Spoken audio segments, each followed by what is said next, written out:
Que a Amazônia é o tesouro do Brasil, você já sabia. Mas que ela é o tesouro mais roubado do Brasil, você já sabia? A Amazônia Legal brasileira ocupa mais de 5 milhões de quilômetros quadrados, ou quase 60% do território, e é composta por 9 estados. São eles: Amazonas, Roraima, Rondônia, Amapá, Pará, Mato Grosso e Tocantins, e parte do estado do Maranhão. Esta área é coordenada pela SUDAM, a Superintendência de Desenvolvimento da Amazônia, e tem mais de 4 milhões de quilômetros quadrados de floresta amazônica. A relação da sociedade com a floresta mudou bastante ao longo dos anos, muito por conta de fatores como economia, política e cultura. Até 1960 era pouco ocupada, porém passou a ser integrada ao território nacional, vislumbrando explorar suas riquezas. No entanto, é importante se preservar essa gigante riqueza nacional, tendo em vista seu papel na regulação climática mundial. Assim, foi criado em 1988 o PRODES, Programa de Monitoramento por Satélite do Desmatamento na Amazônia Legal. O PRODES calcula anualmente as taxas de desmatamento em toda a área de floresta dentro da Amazônia Legal. Ao todo, entre 1988 e 2020, já foram desmatados 457.474 km² de floresta, quase 2 vezes o estado de São Paulo. A maior parte do desmatamento ocorreu na região do Arco do Desmatamento, que vai do sudeste do Maranhão, norte de Tocantins, sul do Pará, norte de Mato Grosso, Rondônia, sul do Amazonas e sudeste do Acre. Nessas áreas, houve o aumento da agropecuária e do plantio de culturas específicas, como a soja. Entre 1988 e 2002, a média de desmatamento anual ficou em 17.353 km², tendo seu pico em 1995, com 29.059 km², o maior pico já registrado pelo PRODES. Entre 2002 e 2004, os valores voltaram a crescer, atingindo o segundo maior pico em 2004, com 27.772 km² de desmatamento. A situação fica preocupante e chama a atenção nacional para os dados, fazendo essas taxas caírem a partir de 2005, estabilizando em 7.000 km² anuais entre 2009 e 2018.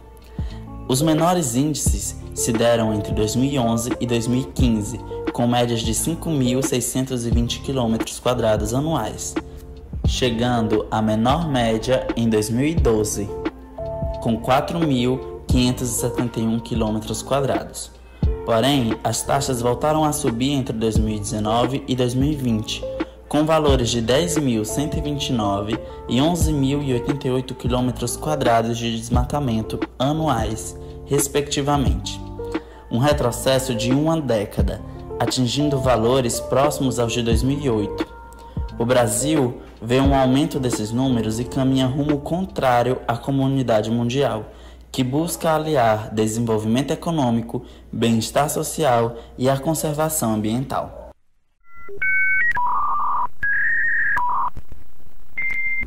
O descaso do governo com a ciência é notável. Sabemos que há um desmonte no planejamento científico do país já há algum tempo, mas diferentes eventos trouxeram o assunto às pautas novamente. Pandemia, desmatamento, déficit educacional, tudo está na boca do povo e em notícias que tiveram sua circulação facilitada por meio das redes sociais. Mas temos que ser compreensíveis, não é? Porque afinal de contas, o país está quebrado, que foi uma das informações que o atual presidente passou para os apoiadores ao falar dos ajustes no imposto de renda. Chefe, o Brasil está quebrado, chefe. Eu não consigo fazer nada. O senhor passou por lá. Eu queria mexer na tabela de imposto de renda. Né? Teve Não quer. Esse vírus potencializado pela mídia que nós temos, essa mídia sem caráter que nós temos. É verdade. Porém, poucos dias depois, foi ao público os gastos do governo executivo com a alimentação. Uma série de alimentos foram questionados por conta dos gastos, como 2 milhões de chicletes ou 5 milhões em uva passas. Mas o que foi à tona nas redes foram os gastos de 15 milhões com leite condensado, que foram destinados para o Ministério da Defesa.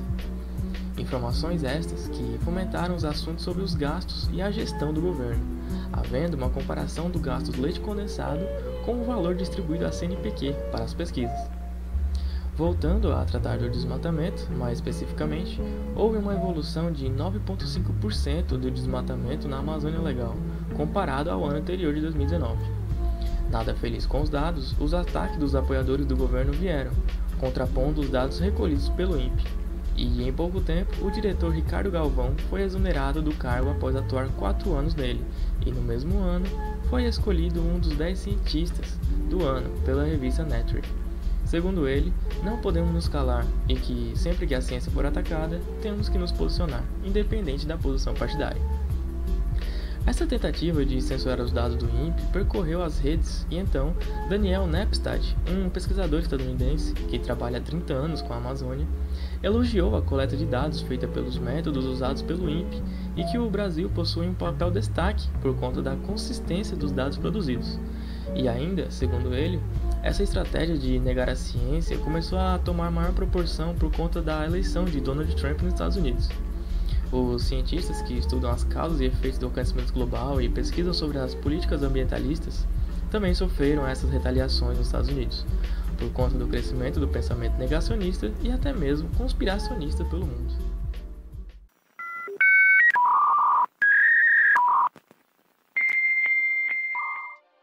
Como um governo anticientificista tem culpa nos inúmeros episódios de graves devastações ambientais ocorridos em seu território? Tomando o exemplo do Brasil, sua forte tendência de envolvimento com os Estados Unidos, sobretudo nas questões ambientais, e a fanbase de Donald Trump dentro do governo, vamos analisar como o desmonte de órgãos ambientais e essa amizade colorida com os estadunidenses tiveram influências diretas com o fogo nas florestas, por exemplo.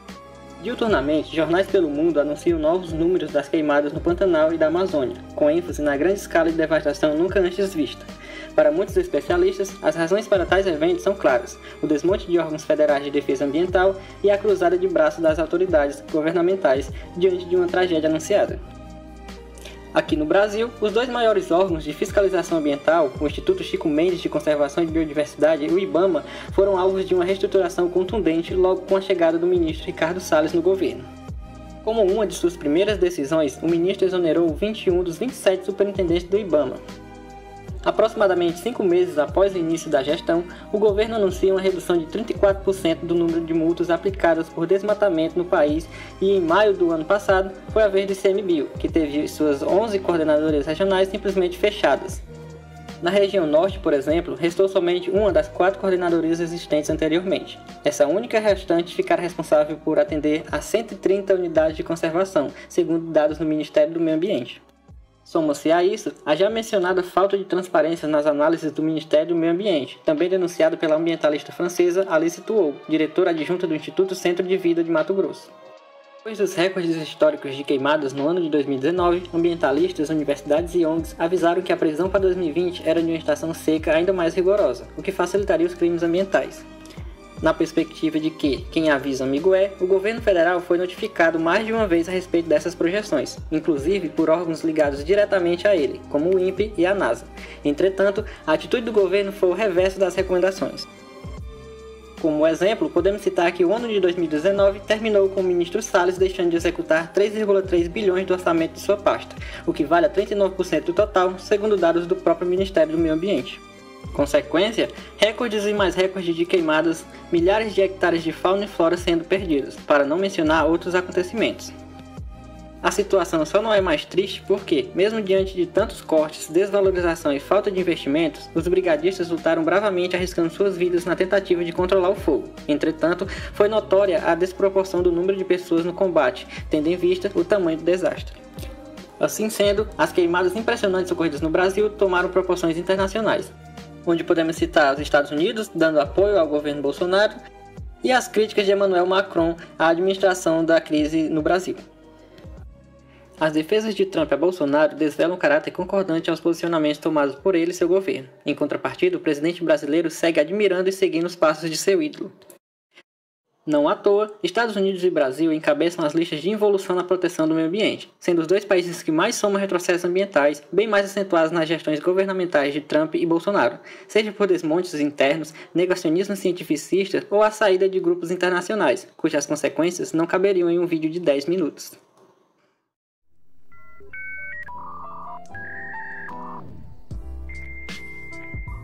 Durante os debates nas eleições presidenciais dos Estados Unidos, em que Joe Biden ainda era candidato, quando questionado a respeito das mudanças climáticas, fez referência às medidas contra o desmatamento da Amazônia. Biden afirmou que uniria 20 milhões de dólares para a preservação da floresta amazônica. E se o Brasil não acatasse as medidas, haveriam consequências tais como as barreiras comerciais, na qual ele cita. Brazil, the rainforests of Brazil are being torn down, are being ripped down. More carbon is absorbed in that rainforest than every bit of carbon that's emitted in the United States. Instead of doing something about that, I would be gathering up and making sure we had the countries of the world coming up with $20 billion and say, here's $20 billion, stop tearing down the forest. And if you don't, then you're going to have significant economic consequences. Logo após a sua declaração, o presidente Jair Bolsonaro, no dia 10 de novembro de 2020, reagiu de forma um tanto quanto ameaçadora. Assistimos há pouco aí um grande candidato à chefia de Estado dizer que se eu não apagar o fogo da Amazônia, levanta barreiras comerciais contra o Brasil. E como é que nós podemos fazer frente a tudo isso? Apenas a diplomacia não dá, né, Ernesto? E quando acaba a saliva, tem que ter pólvora, senão não funciona. Não precisa nem usar pólvora, mas tem que saber que tem. Demonstrando assim a possível relação entre as duas lideranças. De fato, a confirmação de Joe Biden como presidente dos Estados Unidos se mostra um pouco ameaçadora para Bolsonaro, que o reconheceu como presidente apenas no dia 15 de dezembro, quase um mês depois dos resultados eleitorais. Biden no poder dificulta ainda mais as já complicadas políticas externas de Jair Bolsonaro, principalmente no âmbito da preservação ambiental, como já citado antes, em que as ordens do presidente do Brasil destoam das recomendações de diversos líderes mundiais. Sendo assim, há um distanciamento mútuo entre o Brasil e as grandes lideranças mundiais, acarretando em um possível isolamento do país em termos de relações internacionais.